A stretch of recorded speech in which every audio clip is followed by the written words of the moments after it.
Assalamualaikum warahmatullahi wabarakatuh. Waalaikumsalam warahmatullahi wabarakatuh.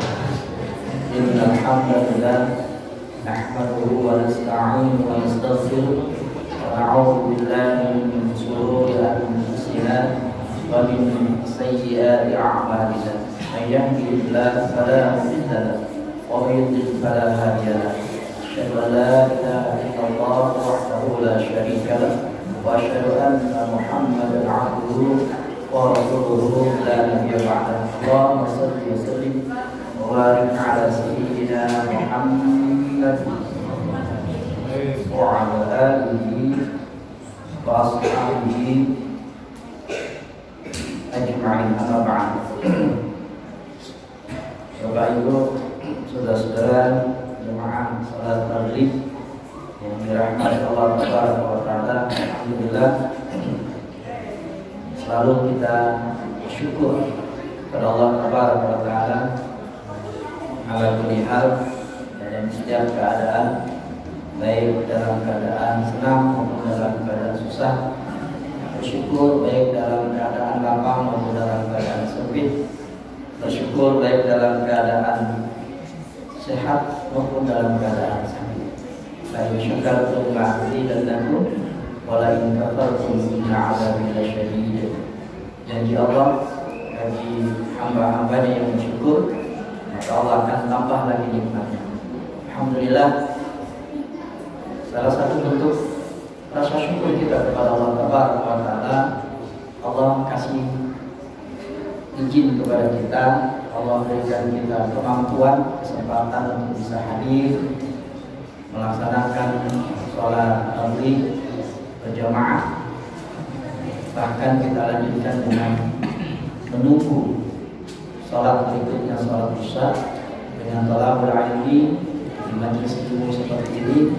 Yang mudah-mudahan Allah terus mengistiqomahkan hidayahnya kepada kita sampai nanti kita dipanggil oleh Allah Taala. Salat dan salam semoga selalu tercurah kepada junjungan alam dan umat Nabi Allah Muhammad sallallahu alaihi wasallam. Baik Bapak Ibu dalam hati Allah, malam hari ini kembali saya akan membawa tentang, kalau Ustaz Hendra Wijaya temanya tentang pentingnya tahsin, ya. Malam hari ini kita akan membahas kitab yang ditulis oleh Dr. Fadl Ilahi, Syekh Dr. Fadl Ilahi, yang judulnya Ahamiyatul Salatul Jamaah di Mawdu'in Nufus wa Siyaril Salihin.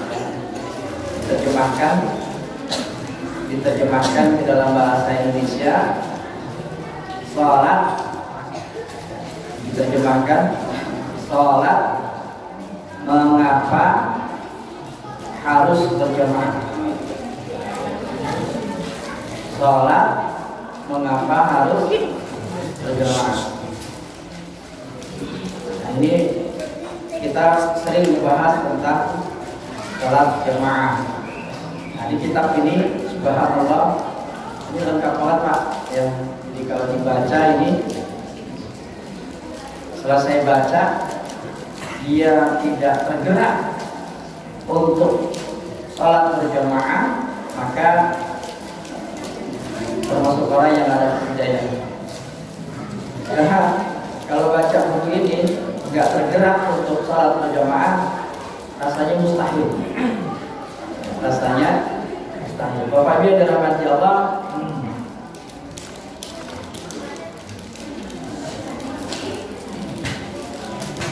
Abu Hayyan mengatakan seseorang yang menjual akhiratnya demi mendapatkan dunia, orang yang menjual akhirat demi dunia, maka dia berada di puncaknya kerugian. Orang yang yang paling rugi adalah orang yang menjual akhiratnya, menjual yang abadi untuk mendapatkan yang fana, untuk mendapatkan dunia. Supaya saudara-saudara kita yang mereka meremehkan akhirat hanya untuk kepentingan dunia. Padahal dia tahu bahwa dia nanti bakal berada di akhirat, kampung yang abadi. Tahu bahwa nanti dia bakal mati dan akan berada di kampung yang abadi yang namanya akhirat.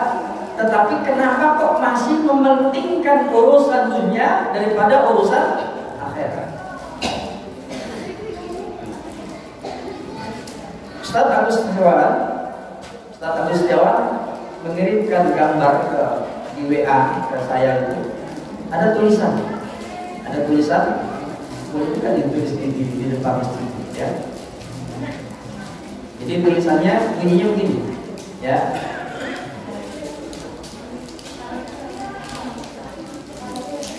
Bahasanya lupa. Sedang asik mengejar dunia, ya. Asik mengejar dunia,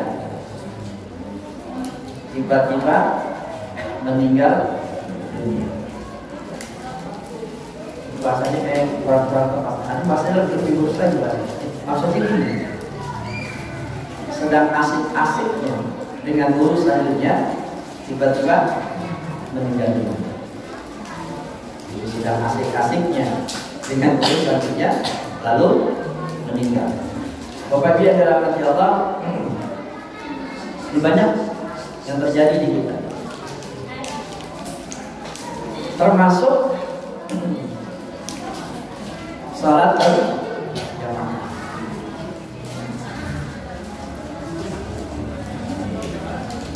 Saya nggak mau membacakan dalil-dalil tentang 4 imam madhab, Imam Hanafi, Imam Maliki, Imam Hambali, dan Imam Syafi'i.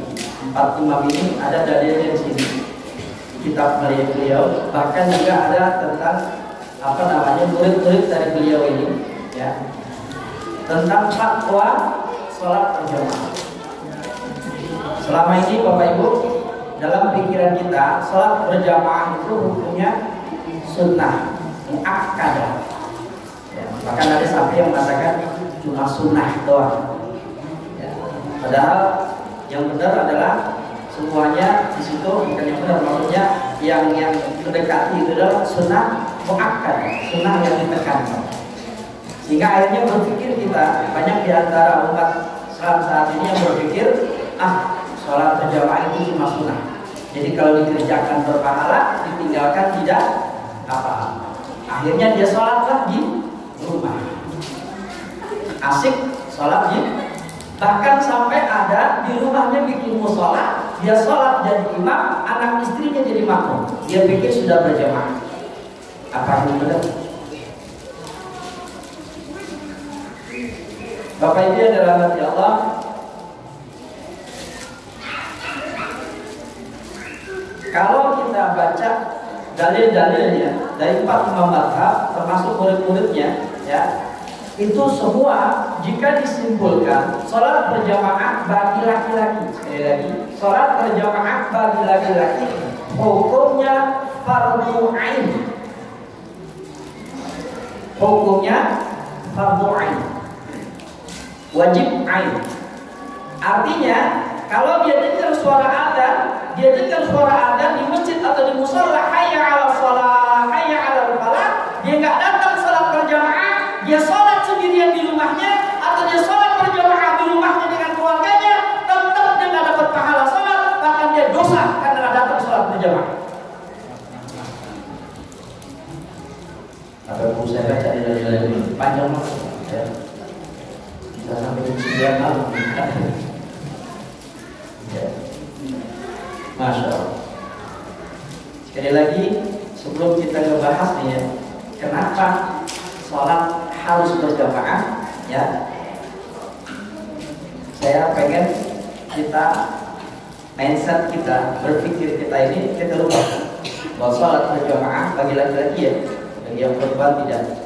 Bagi laki-laki sholat berjamaah bagi laki-laki yang balik yang sudah dewasa, hukumnya fardu ain. Hukumnya fardu ain. Jadi kalau dikerjakan berpahala, ditinggalkan dosa. Hadisnya dari banyak Pak. Saya nggak usah baca. Saya ambil kesimpulannya ini. Ya. Bapak Ibu dirahmati Allah. Lalu pertanyaannya, kenapa sampai Rasulullah SAW menyatakan sehingga difatwakan oleh para ulama bahwa sholat berjamaah bagi laki-laki itu fardu ain, wajib ain. Kenapa? Karena memang Rasulullah SAW sejak turun perintah sholat, beliau selesai melaksanakan Isra Mi'raj, lalu beliau diajarkan oleh malaikat Jibril bagaimana berwudu, bagaimana sholat yang ngajarin malaikat Jibril, bagaimana bacaan sholat dan sebagian dan lain sebagainya. Setelah itu Rasulullah SAW sholat dan sholatnya berjamaah dengan para sahabat-sahabatnya sampai beliau meninggal dunia. Dan Rasulullah tidak pernah meninggalkan sholat berjamaah. Bahkan sampai di akhir hayatnya, pada saat sakit yang sangat parah, beliau tetap sholat berjamaah. Pada saat itu, Abu Bakar Siddiq radhiyallahu anhu ditunjuk oleh Rasulullah untuk mengimami sholat berjamaah, ya.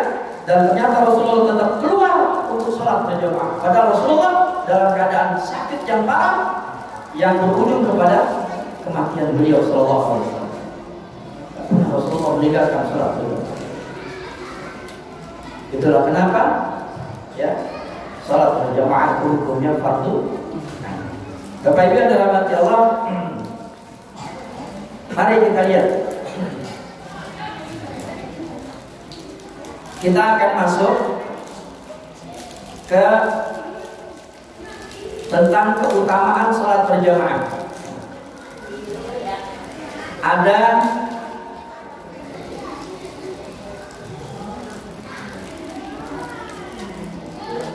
15 item.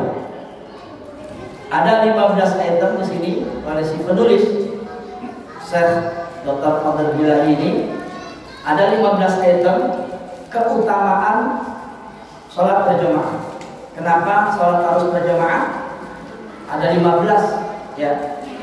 Beliau tulis kurang lebih ada 15 keutamaan. Yang pertama,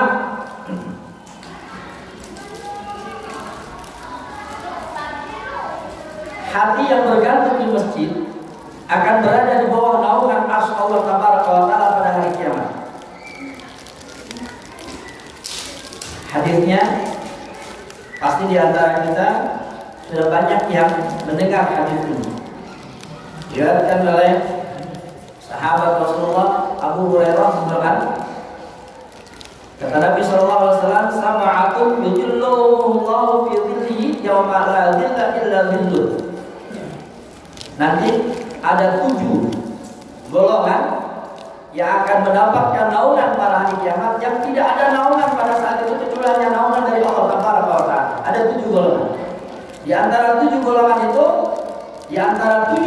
itu adalah yang dinyatakan oleh Rasulullah SAW, yaitu warajulun qalbuhu mu'allaqun fil masajid. Orang yang hatinya mu'allaq. Dia nanti dibahas di sini ya. Warajulun mu'allaqun, ya, qalbuhu mu'allaqun fil masajid. Hatinya mu'allaq, bergantung di masjid. Dalam riwayat warajulun qalbuhu mu'allaqun bil masjid idza kharaja minhu hatta ya'uda ilaihi. Bahkan sampai dikatakan yang dimaksud Nabi di sini adalah diibaratkan orang yang hatinya itu bergantung di masjid seperti lampu-lampu yang ada di masjid. Bergantung. Jadi hatinya, pikirannya, jiwanya selalu ke masjid. Selalu ke masjid.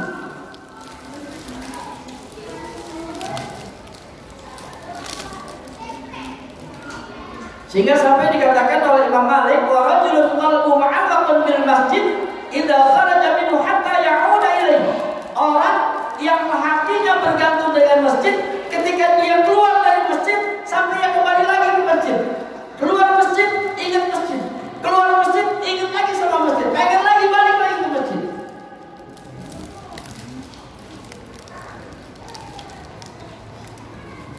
Bahkan dikatakan oleh Al-Ghazali, ka'annama qalbuhu mu'allaqun fil masjid, seakan-akan hatinya bergantung di masjid. Ya. Bapak Ibu yang dirahmati Allah, oleh karenanya orang yang hatinya selalu bergantung kepada masjid, ya, artinya adalah orang yang mencintai masjid, nggak lepas dari masjid. Yang dimaksud di sini adalah, diantaranya adalah orang yang selalu pengen kembali lagi ke masjid untuk sholat berjamaah. Kembali lagi ke masjid untuk sholat berjamaah. Ini adalah orang yang nanti akan mendapatkan naungan nanti pada hari kiamat, di mana tidak ada naungan kecuali naungan Allah Tabaraka wa Ta'ala. Yang kedua, berjalan ke masjid melaksanakan untuk sholat berjamaah. Berjalan ke masjid untuk melaksanakan sholat berjamaah. Bapak Ibu yang dirahmati Allah, ya, hadisnya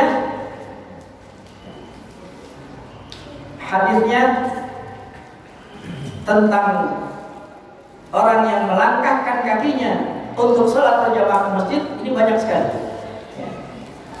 Banyak sekali.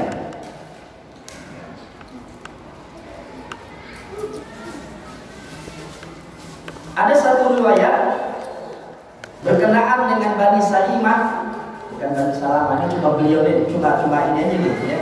Ada satu suku di Ansar di Madinah yang menamakan dirinya Bani Salimah, pakai kasrah. Salimah bukan Salamah, Salimah. Cuma ini doang yang pakai kasrah. Ini Bani Salimah ini kampungnya jauh dari masjid. Kampungnya jauh dari masjid. Lalu minta kepada Rasulullah SAW agar dipindahkan kampungnya di Bani Salimah dekat dengan masjid. Lalu turun ayat surat Yasin ayat 12. Yang biasa baca Yasin. Turun surat Yasin ayat 12. Bunyinya gimana? Inna nahnu nuhyil mauta wa naktubu ma qaddamu wa atharahum. Yang biasa baca Yasin. Jadi ayat ini turun berkenaan dengan Bani Salimah yang minta kepada Rasulullah agar kampungnya didekatin dengan masjid, pindah dekat kepada Masjid Nabawi, masjid di Madinah. Turun ayat ini, surat Yasin ayat 12. Inna nahnu nuhyil mauta wa naktubu ma qaddamu wa atharahum. Sesungguhnya kami menghidupkan orang-orang yang mati dan kami menuliskan apa yang telah mereka kerjakan dan bekas-bekas yang mereka tinggalkan. Apa maksudnya? Ya, setelah turun ayat ini, maka Rasulullah SAW, ya, dalam Imam An-Nawawi rahimahullah mengatakan dalam sabda Nabi SAW, Nabi SAW mengatakan, ya Bani Salimah, wahai Bani Salimah, diyarakum tutab atharukum, tetaplah di permukiman kalian karena langkah-langkah kalian akan dicatat. Jadi Nabi nggak mengabulkan. Nabi bahkan menyuruh tetap di kampung kalian karena langkah-langkah kalian dicatat.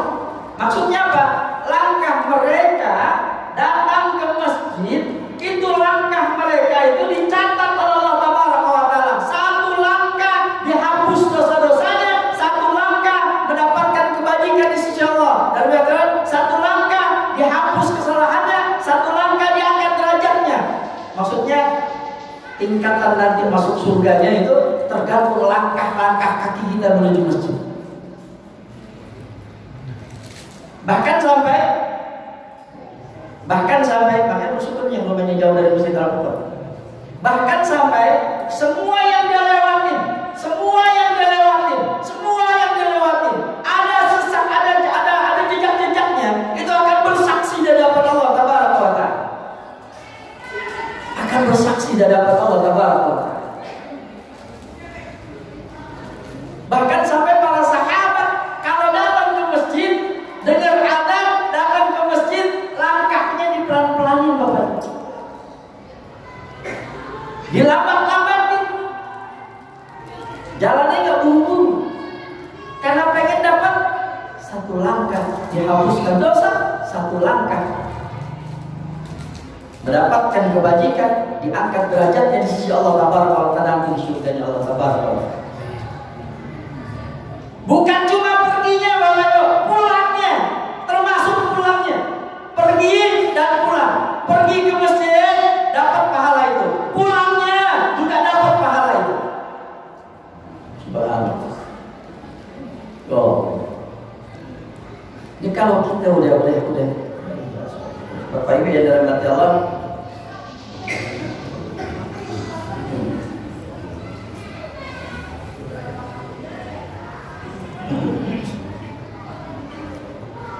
bahkan sampai Bapak Ibu yang dirahmati Allah, orang yang keluar ya dari rumahnya menuju masjid untuk sholat berjamaah, dia berada di dalam jaminan Allah Tabaraka wa Ta'ala. Berada dalam jaminan Allah. Ini Bapak Ibu, ini kita sekarang ini ada dalam jaminan Allah Tabaraka wa Ta'ala. Kita ini tamu-tamunya Allah, Bapak Ibu. Kita tamu-tamunya Allah karena kita berada di rumahnya Allah. Dan sudah semestinya tuan rumah menghormati, memuliakan tamu. Allah memuliakan kita, Bapak. Karena di rumahnya Allah, Allah memuliakan kita. Allah memuliakan kita. Bagaimana Allah memuliakan orang-orang yang datang ke rumahnya? Tadi saya waktu salat berjamaah, saya baca innallaha wa malaikatahu yushollu ala shaffil awwal. Sesungguhnya Allah dan para malaikatnya berselawat kepada orang-orang yang ada di shaf awal. Allah dan para malaikat, Allah berselawat kepada orang yang ada di shaf awal. Maksudnya Allah mensucikan mereka. Yang di shaf awal itu Allah mensucikan mereka.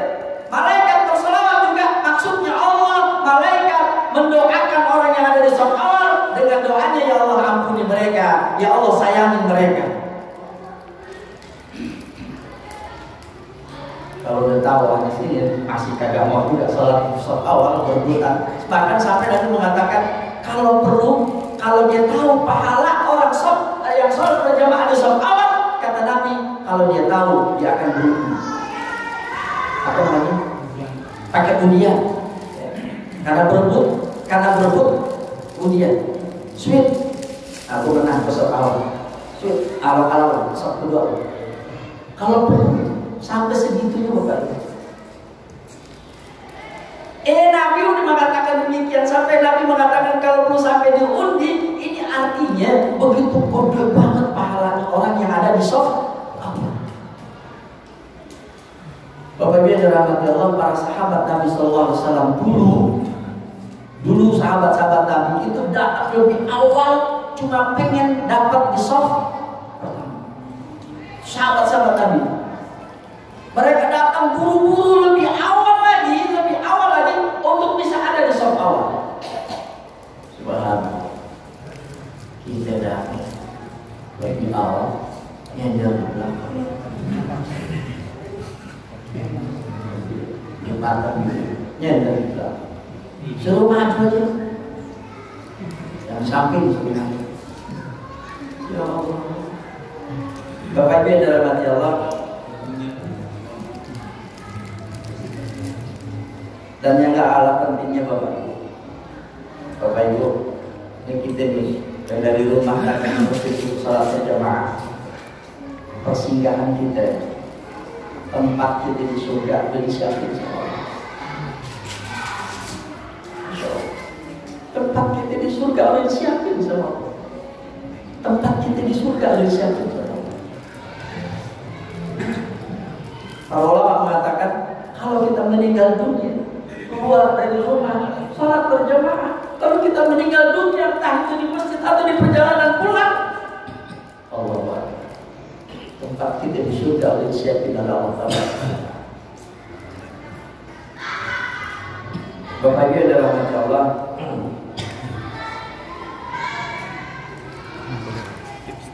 karenanya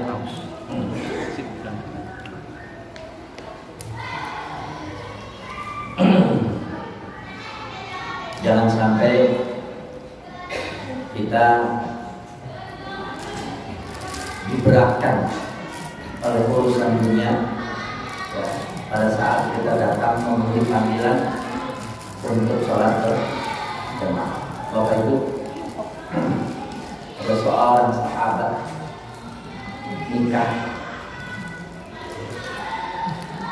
lalu ada sahabat yang lain mengatakan pada saat sholat subuh malamnya itu, kenapa kau nggak temenin istri? Bukankah engkau baru saja menikah? Apa kata beliau?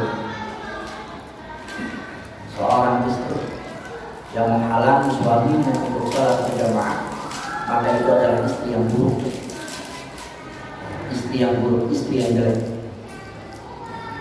Bapak Ibu yang dirahmati Allah,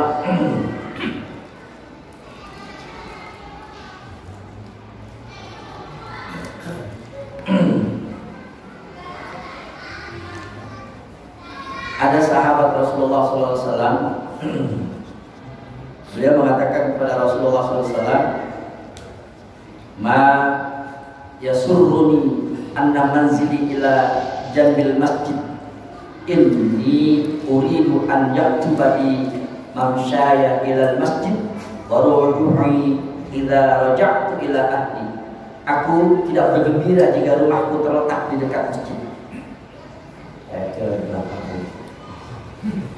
Aku tidak bergembira jika rumahku letaknya di dekat masjid. Aku ingin agar langkahku ke masjid dan kepulanganku ketika kembali kepada keluargaku dicatat. Segitunya. Subhanallah. Bapak Ibu dalam hati Allah,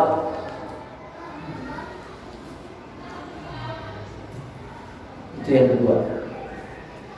Keluar dari rumah menuju masjid, perginya pulang, bukan cuma pergi, pulang itu dicatat setiap langkahnya. Satu langkah dihapus dosanya, satu langkah dicatat kebajikannya, bahkan diberikan ditambahkan derajatnya nanti pada saat dia berada di dalam surga Allah Ta'ala. Bapak Ibu dalam hati Allah, yang ketiga, ternyata para malaikat itu saling berebut untuk mencatat orang yang keluar dari rumahnya menuju masjid untuk sholat berjamaah. Para malaikat berebut nyatet. Pak Guntur, Pak Tono, malaikat berebut nyatet itu. Orang-orang yang datang ke masjid untuk sholat berjamaah, berebut malaikat mencatatnya untuk dilaporkan kepada Allah Ta'ala. Segitu. Hadis saya bacakan tadi malam. Ini hadis ya, itu dari Tirmidzi ya, dari Ibnu Abbas radhiyallahu anhu. Tadi malam Rabbu kata Rasulullah SAW tabaraka wa ta'ala mendatangiku dalam rupa yang paling indah. Perawi mengatakan, aku menduganya mengatakan dalam mimpi. Kata Nabi, lalu dia berfirman, Allah Ta'ala berfirman, hadisnya ada sisi. Wahai Muhammad, tahukah engkau untuk apa para malaikat yang mulia saling berebut? Rasulullah SAW berkata, aku menjawab, kata Rasulullah, tidak. Lalu dia meletakkan tangannya, kata Rasulullah, di antara kedua pundakku, sehingga aku merasakan kesejukannya di dadaku, atau boleh mengatakan di leherku. Lalu aku mengetahui apa yang ada di langit dan apa yang ada di bumi.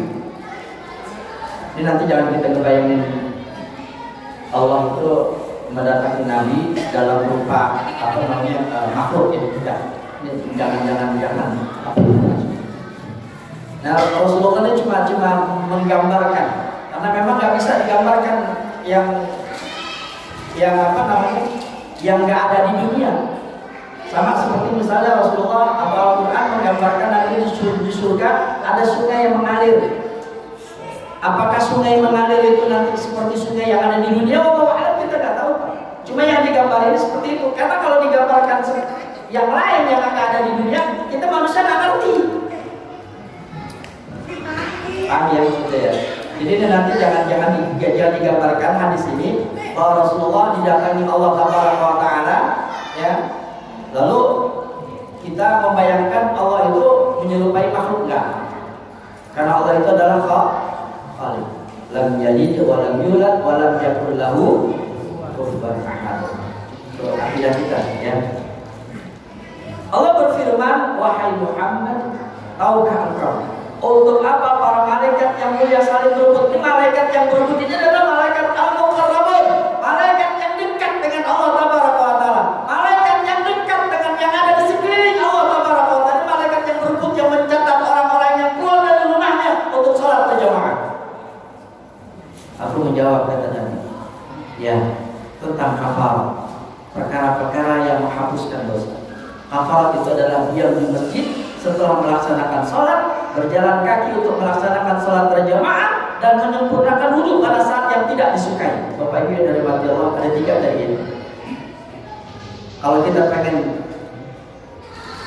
kepengen mendapatkan kafarat, dosa kita diampuni sama Allah, dihapus oleh Allah. Bukan cuma sakit-sakit yang bisa menghapuskan kafarat. Ternyata kafarat itu juga termasuk duduk di masjid setelah sholat, nggak kemana-mana, nunggu sholat berikutnya. Ini Bapak Ibu sekarang mendapatkan kafarat dari Allah Taala. Diampuni, dihapus dosa-dosa kita oleh Allah Taala. Subhanallah. Dapat ilmu lagi. Makanya jangan buru-buru pulang kalau sholat. Jangan buru-buru menunggu sholat berikutnya. Itu ternyata akan mendapatkan kafarat sama seperti orang yang sakit.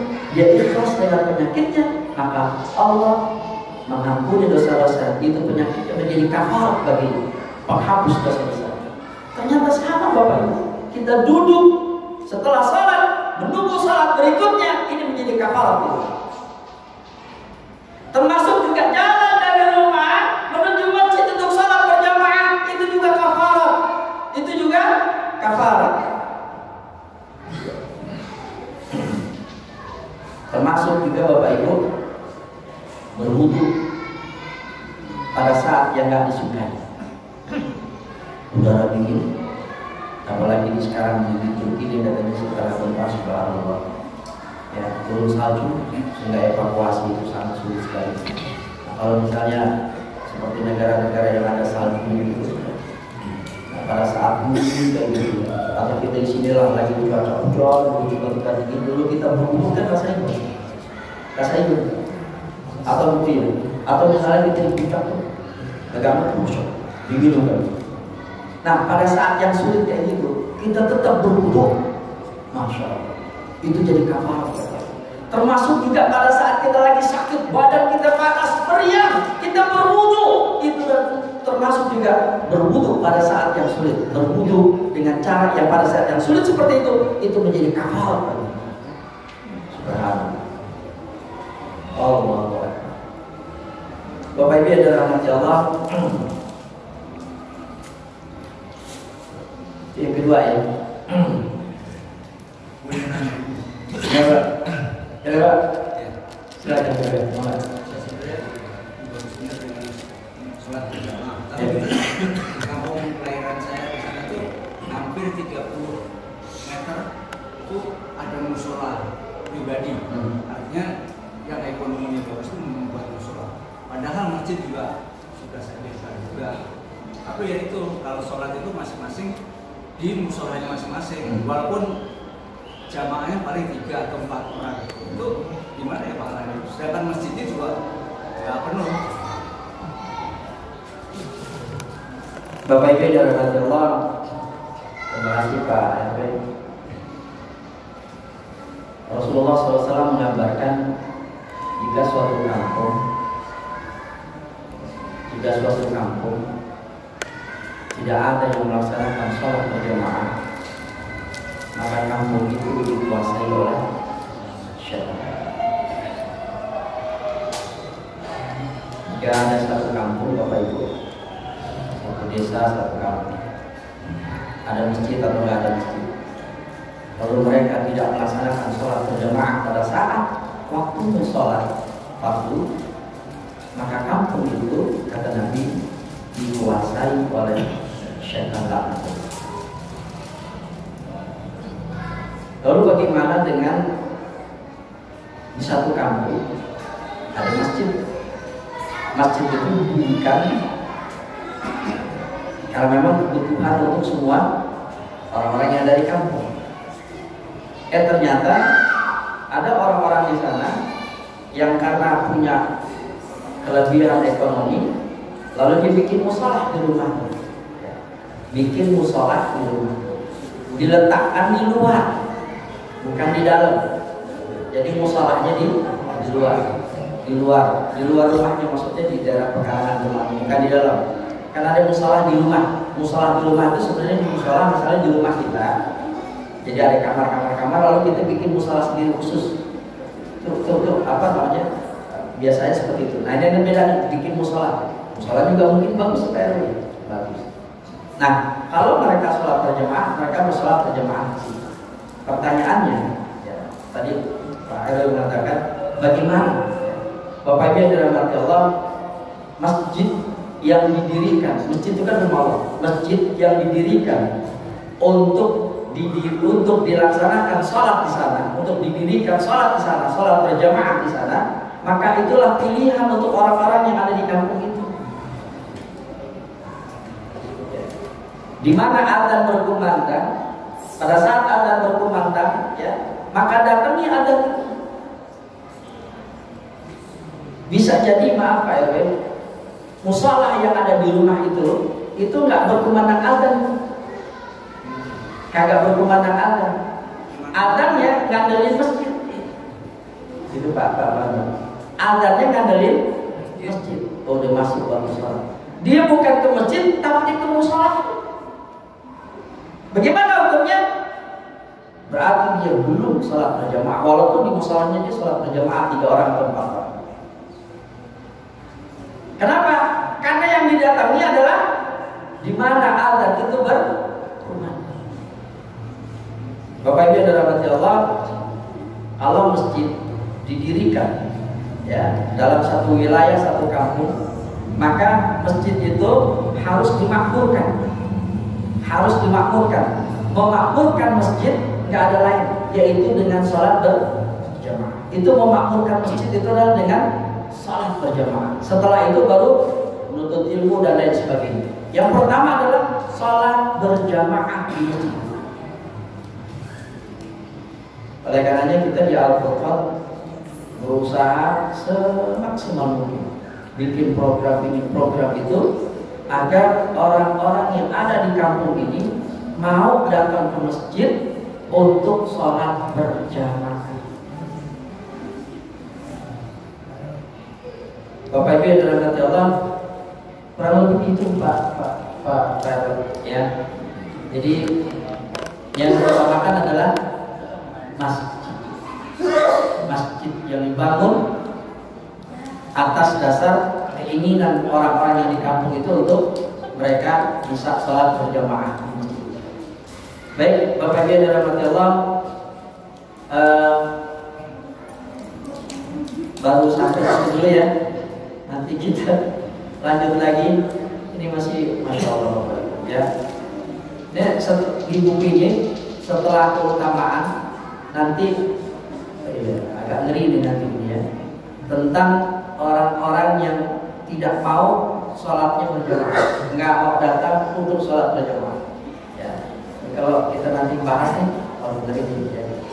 Kasihan saudara-saudara kita yang saat ini belum dapat hidayah untuk dimudahkan oleh Allah, ya, langkah kakinya untuk datang sholat berjamaah. Insyaallah nanti kita bisa lanjut ya di malam Jumat yang akan datang. Tapi malam Jumat ketiga ya, keempat Malam Jumat keempat ya saya ya. Insyaallah nanti kita lanjut di malam Jumat yang keempat. Mudah-mudahan bermanfaat. Sudah masuk waktu Isya. Jadi sama-sama kita tutup majelis kita dengan membaca kafaratul majelis. Subhanallahumma wa bihamdika asyhadu an la ilaha illa anta astaghfiruka wa atubu ilaik. Kurang yang mohon maaf. Hadanallahu wa iyyakum ajma'in. Assalamualaikum warahmatullahi wabarakatuh.